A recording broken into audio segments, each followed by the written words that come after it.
Clap sore clap, cence malte, questi sono i murs a sec. Il più importante modello di organizzazione del paesaggio dal Mediterraneo, stanta ciò che l'ha detto l'UNESCO, inserendo queste tecniche di lavorazione te liste dagli elementi immateriali dichiarati patrimoni dell'umanità. L'andaura che principi l'Ecomuseo des Aghis del Glemonat al continue a valorizzare e a riscuviergiu come cal sta fasinta Susans di Maian.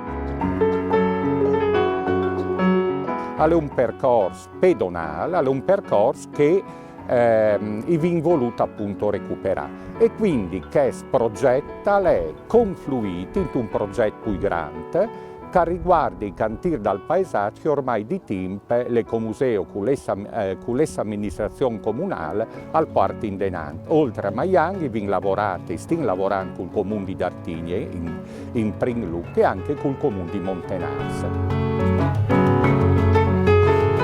Dal caso specifico di Susans, il progetto è stato sposato a plen di bande di amministrazione comunale. Maian è un contento di queste iniziative perché segna un inizio di un percorso con l'Ecomuseo delle Acque e perché è stato in grado di coinvolgere la popolazione locale.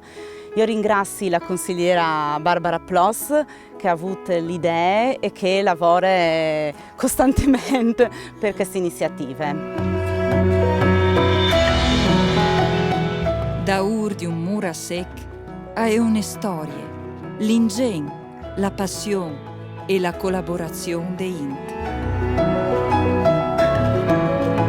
E vinciru di recuperare il più possibile ciò che era crollato, anche l'anta scavà proprio sotto a mano o anche con l'aiuto di qualche dunque che è venuto dopo varie giornate con qualche macchinari e praticamente è arrivato un po' a recuperarlo di un nostro paesan di là che il papà faceva proprio i murs in clap e lui si faceva portare sempre materiale anche proprio da zone di e dal territorio e quindi abbiamo recuperato un evore anche da spieres che vedete qui.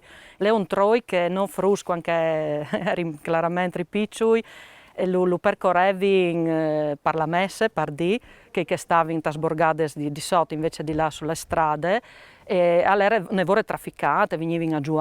Poi che volte dal terremoto qui era ridotto un villaggio, là che come il campo sportivo, di baracches e quindi per noi era il giuc per tutti insomma che venivano a chiattarsi e anche un troi storico se dopo lì a Viodilo insieme praticamente dicevi anche i vecchi non scontavano storie o da guerre accadute proprio in questo di territori ma anche da leggende addirittura dai murs più alti sapevano che fossero i spears allora i nonni non contavano che di notte quando era scuro che avevano di tornare a casa eccetera lo facevano in tutte corse perché era sempre pure di quei spears poteva essere che era in scherzo come che si pensa. Però insomma anche le parti dal disegno del folklore fa parte della nostra cultura, dal nostri, che non sono lasciati vecchi.